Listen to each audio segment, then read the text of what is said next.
Matapos umabot sa Final Four ng NCAA Women's Volleyball Tournament last season, finals na ang target ngayong Season 92 ng Perpetual Lady Altas. Silipin natin ang mga paghahandang ginagawa ng Lady Altas this off-season sa report na ito.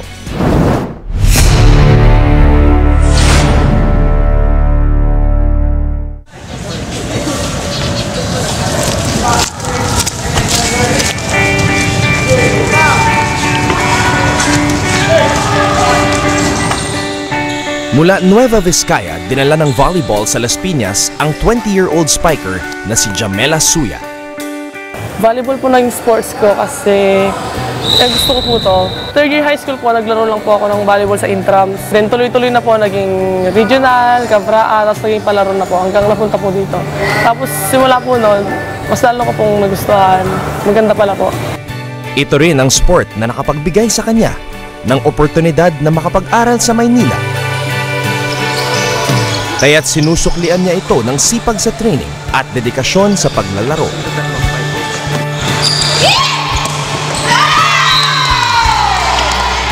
Ngayon, mas handa na sina Jamela at ang buong team ng Lady Altas na higitan pa ang kanilang Final Four finish last season. Inilid namin yung team ng maganda po. So kahit umalis na po kami dito, syempre may legacy pa rin na naiwan namin na naging disiplina po kami. Marami po ang motivation po eh. Pero yung goal po talaga namin, yung ibalik ulit yung title namin. At ayon sa kanilang team captain na si Colleen Bravo, mas nabuo ang kumpiyansa ng koponan dahil sa kanilang exposure sa mga pre-season tournaments. Tulad na lamang ng katatapos na Unigames sa Dumaguete.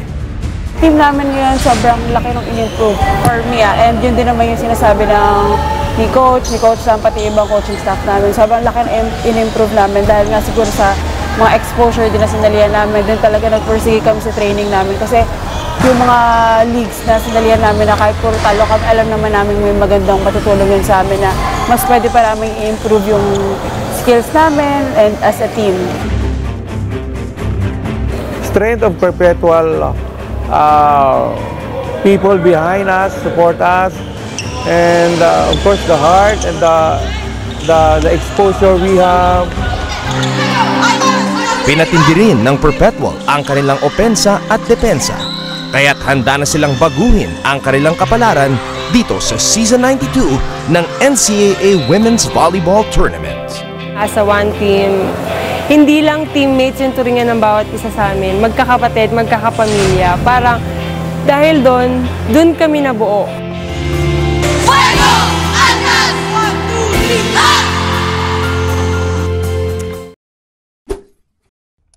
Hi guys, keep watching The Score for the latest sports updates and don't forget to subscribe to the ABS-CBN Sports in Action YouTube channel.